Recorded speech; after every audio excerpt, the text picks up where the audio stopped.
Unajua pale kwa ile benki ambayo unawekeza hela zako, inaweza kukusaidia wewe mwenyewe kukua unapata faida katika zile hela ambazo unatia ndani ya benki.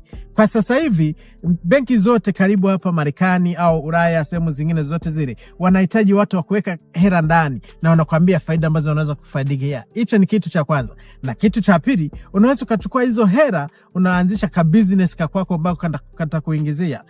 Haijalishi kama ni ngapi, mradi tu hela zako zinakuwa zinafaidika, unaendelea kupata kafaida kidogo. Na kitu kingine, unajua pale kazini pale unafanyia kazi, kuna kitu ambacho wanaita 41K. Watu wengi wanapuuzia. Hicho kitu ni kitu kizuri sana. 41K, unapotea hela pale kwa ile 41K.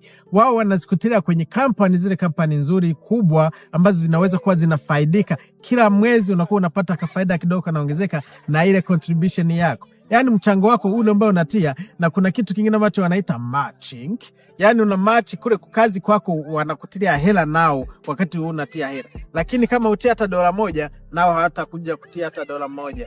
Wewe unapochanga pale unatia kwa ile 41K na kampani inakutilia.